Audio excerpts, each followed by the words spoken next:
gooning before school. I call it speed gooning. You know, like 10 or 20 minutes before you have to get to school, whether by bus ride, bike, or walking there, or like your your your family has to take you there, like car ride. The pressure of having to goon in a certain time frame makes it feel better. And there's also the added effect that when you get to school, nobody knows you gooned. So like it's it's just it feels even better, so to speak. Not that I've ever done this, like ever, personally.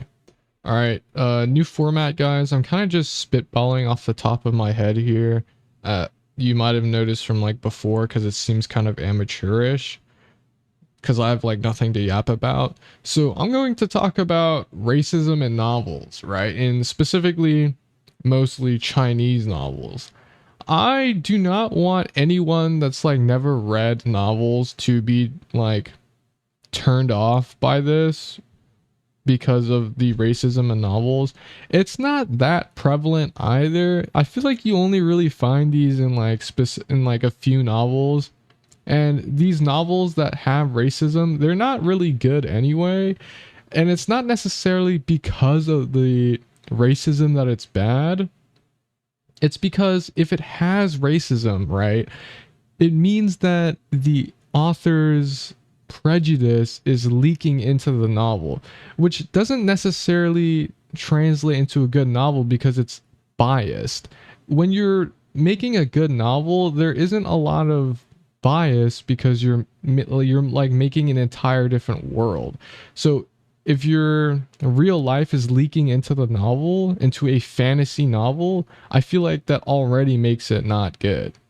But there are some novels that have racism that are good, and you kind of just have to deal with it. I don't know what the others' opinions are like on racism in novels, or if it's like a hard no for them. But for me personally, I obviously don't like it, right? But I mean, if it's a really good novel and the racism isn't like super bad, I don't mind reading it. It's just like kind of like a, oh, the wind is strong today type of thing.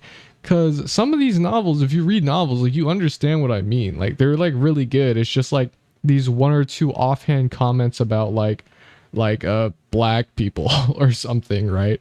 Especially black people. I don't know, man. These Chinese novels that are racist, they just really hate black people. And it's, I mean, I kind of understand why. It's because of like the aesthetic uh sense in China, where it's like if you're dark, it's kind of like you're kind of like seen as below a type of person.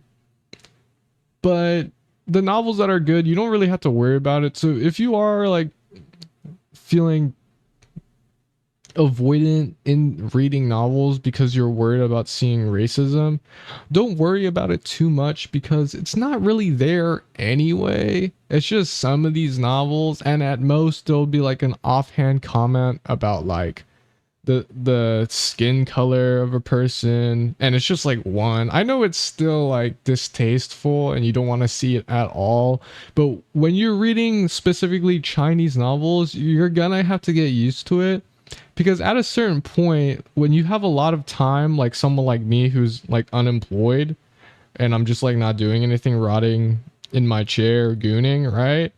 You have a lot of time to read novels, and when you have more specific tastes, I wouldn't say my tastes are that specific, but they're specific to the point where I had to start getting into reading machine translated Chinese novels, because that's like my sort of vibe. If you read Chinese novels, you know what type of personality I'm talking about, because most Chinese novels have this like, has that specific flavor that I really like.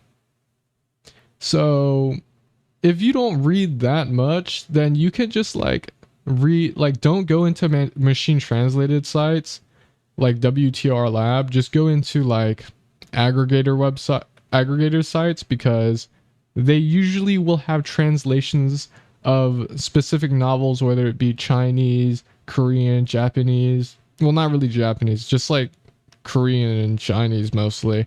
And they're not racist. But once you start going to machine translations, they can be, and you will find them a lot more racist. So if you don't read that much though, then I would just read like Korean novels or whatever. Korean novels are pretty good, kind of. Japanese novels, if you're into like isekai slow life, then you could read Japanese light novels or just novels and like web novels with no pictures. But I mean, it's just like I just really don't like isekai Japanese novels or slow life novels because they're such bums. Like they're so pussy. Like I don't want to say this because it's kind of corny, but they're like beta male cucks, dude. Like I cannot deal with their personality. They let people walk all over them, so I don't like reading them. Unless, of course, right, it's a manga because the art is amazing. The art makes it so that I can deal with it because I'm more willing to look at the tits and ass while reading dog shit plot. Even if the plot is not necessarily bad, but it's just not to my taste, at least the tits and ass are to my taste, if you know what I mean, right? That or just like I would just suggest reading Korean novels at that point. Because Korean novels, they also have, every single country, they have their own certain flavor, but Korean novels are probably where you will find it's the most like neutral, I guess, because there's barely any, if at all, like racism, unless you're looking into specific sites. Like you can use Novelpia Global. Do not confuse it with Novelpia like the Korean version though, because well, obviously it's just like Korean. But there is a paywall in NPia Global. The paywall being for the first month, I think it's $4.99, and then like recurring after that's like $5.99. What I would suggest doing is read like the first 10, 20, 30 chapters for free, right? Of a novel that you find on there. If you like it, then save it for later and then find like a list of novels to go through.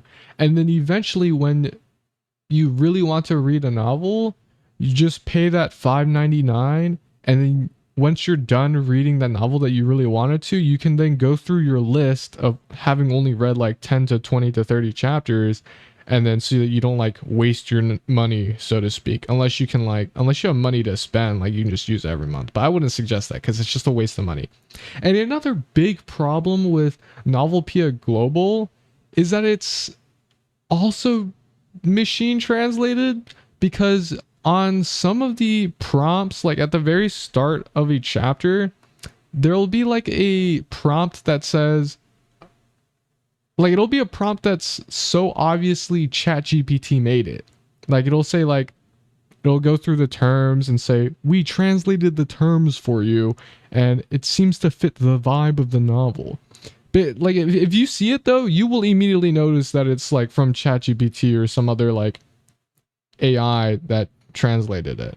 So you might not want to read it or even pay for it at that point, but I don't really pay Novelpia Global for its translation quality necessarily. I mean, obviously I care about that, but I mostly pay it for convenience because Novelpia Global is like, it's like on a hunt right now, or I don't even know if it's right now, but it's been hunting.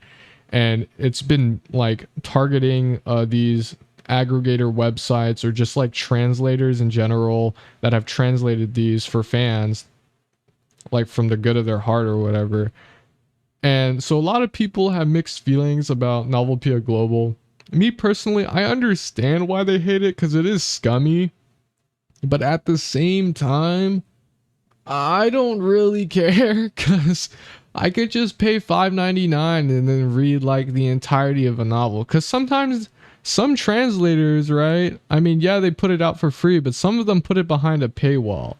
So it's like, it's kind of the same thing anyway. So I might as well pay $5.99 instead of having to pay like 10 or like 100 coins per novel, which translates to like $1 per chapter, which is dumb as fuck. Like I'm not doing that. versus like Novelpia Global. I just got to pay $5.99 for like every single chapter that's on there.